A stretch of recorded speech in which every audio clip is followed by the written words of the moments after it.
कैलासवासी अण्णासाहेब पाटील आर्थिक विकास महामंडळाचे अध्यक्ष माननीय नरेंद्र पाटील जे खास मुंबईहून आले त्यांना विनंती करतो की त्यांनी या मोर्चाला संबोधित करावं।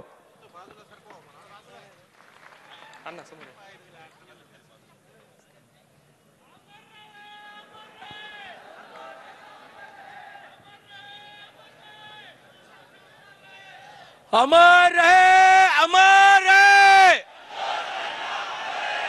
अमर रहे, अमर रहे। स्वर्गीय संतोषजी देशमुख यांना प्रणाम आणि वंदन करून आज बीड नंतर महाराष्ट्राच्या प्रत्येक जिल्ह्यामधील असणाऱ्या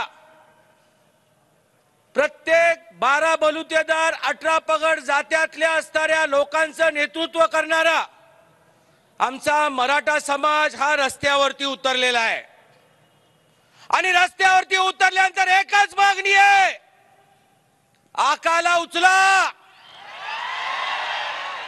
आणि आकाचा जो पक्षाचा नेता आहे त्या नेत्यालाही त्या ठिकाणी राजीनामा घेतल्याशिवाय कुणी शांत बसू नका, कारण हा खरा सूत्रधार कोण आहे तर धनंजय मुंडे आहे। आमची काही सोयरी नाही त्यांच्या बरोबर, त्यांच्या पक्षाबरोबर का सरकार बरोबर।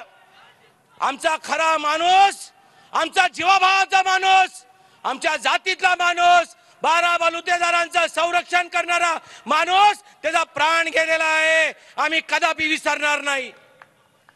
राजकारणामध्ये अरे फडणवीस साहेबांचा जिथे मुलगा असलाय आणि काय दरवेळेला लोक आमच्या कामाबद्दल संशय व्यक्त करतात।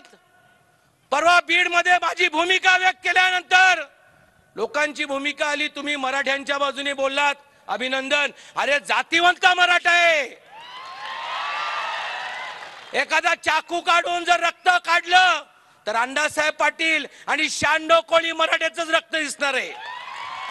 नेता कोणी असला आणि नेता उद्या जर आमच्या समाजाला वाचवू शकत नसेल तर नेतापेक्षा समाज मोठा आहे, हे जाहीरपणे आम्ही तुम्हाला सांगतो। परवाचं आमचं भाष्य झालं, थोडक्यात बोलून गेल्यानंतर काही सूचना आल्या।